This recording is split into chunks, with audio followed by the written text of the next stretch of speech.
Welcome back to another episode of Tanya-tastic Talks. I thought that today we would talk about a question that I get asked often, which is, Tanya, how do I pace myself with my health and doing everyday things? How do I, combine the two so that it's not too much and to get to a place where I don't always crash or have to pay for it, etc., etc. Raisins! It's nature's candy. Now, they're basically grapes, so remember to pace yourself.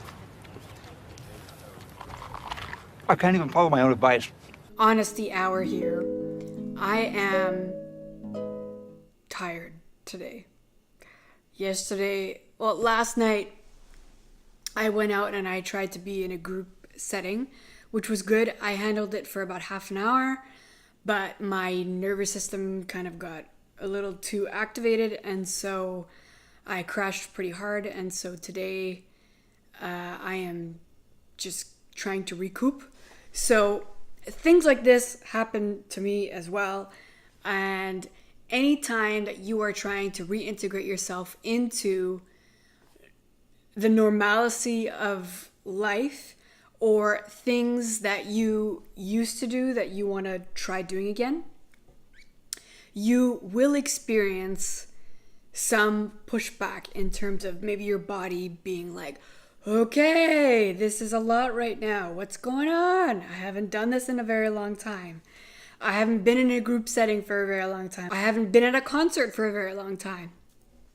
XYZ. Many of you know that it's been over a year that I've been having these health complications with Ramsay-Hunt syndrome, and then being diagnosed now with functional neurological disorder as of September 2017, which means that my nervous system is on red alert all the time, and I have certain symptoms that go along with that. I'm at a point where I'm trying to reintroduce myself to the life I kind of used to live within my limits. So there are some days where I do experience more pushback than I perhaps anticipate. However, I try not to let that stop me from moving forward. So like today, I'm recouping, I'm going to recharge. But tomorrow, I'm going out with some friends, and I haven't done that in a very long time. I haven't been to a restaurant with friends in a very long time. I will be using noise-canceling headphones, but I'm actually getting out. So if you're someone like me who's been cooped up in your house for a year, it will be difficult to start to get going. But I would encourage you to set small goals for yourself. And even if you're exhausted midway through, or you have to say, you know what, I can't handle this anymore, and become more assertive in what you can handle, the fact that you accomplished it is a check in the box already. That's one thing that my neurophysiotherapist is teaching me, is that I don't have to be disappointed just because I didn't finish something the way that I expect myself to finish, because I'm thinking of the old Tanya versus the Tanya that I am now. So they're different people, and I have to recognize that and not be upset with myself, because that will not help me move forward. That will do nothing for my recovery. That will do nothing for helping me to encourage myself inside my mind and like in person with people and all that type of stuff. Another concrete example that I can give you about pacing yourself is just writing down your limits. Limits. Why couldn't I remember anything about limits? Limits. That was the week Aaron got his haircut. Oh God, he looks so cute. Okay, focus, Katie. And being assertive with them. Let's say you're meeting up with a friend and you can only handle an hour. You say right off the bat, I can only handle an hour.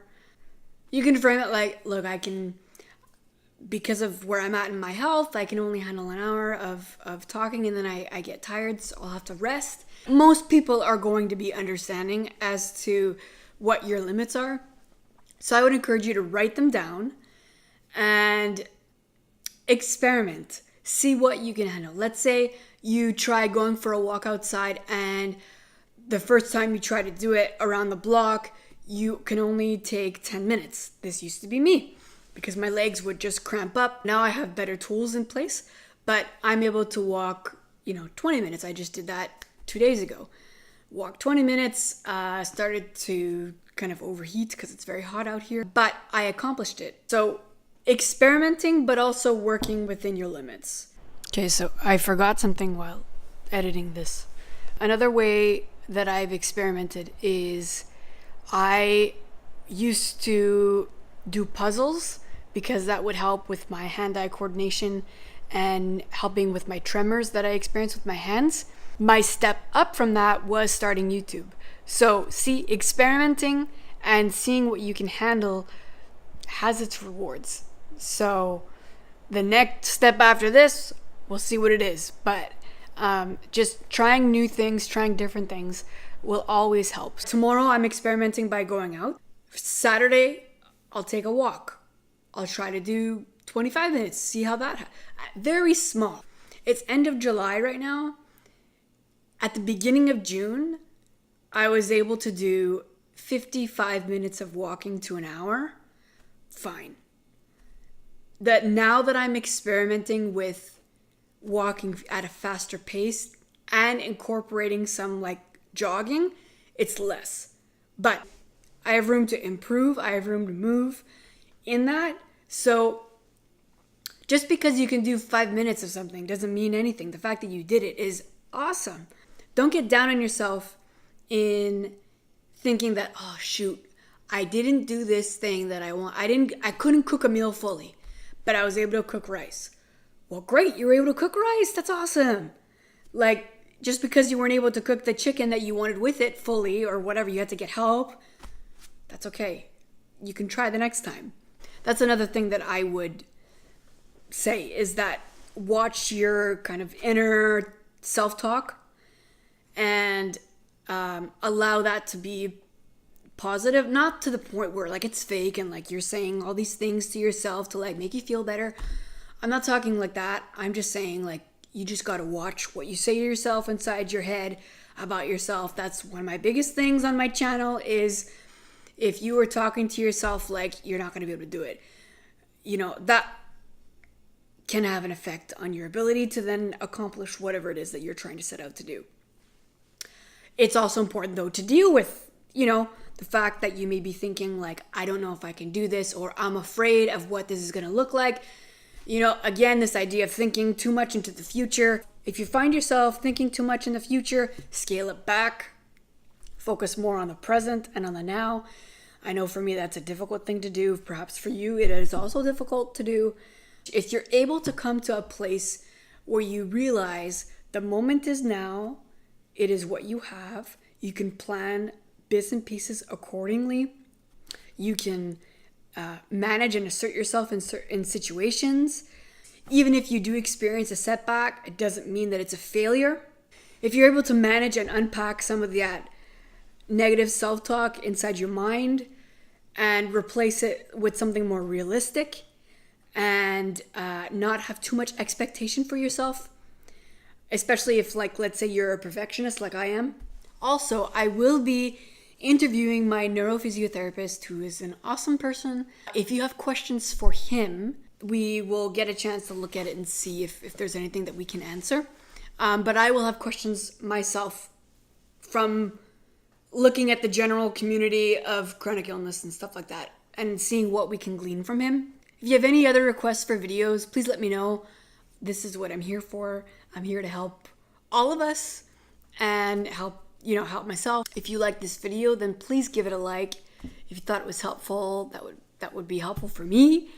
If you have not yet subscribed, I would love for you to be a part of the family. So subscribe down there or over here.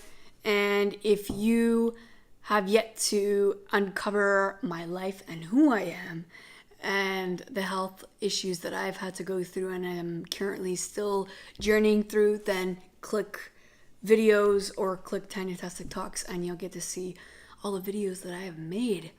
So this is where we'll leave it for this week. I will see you next Friday. See you later.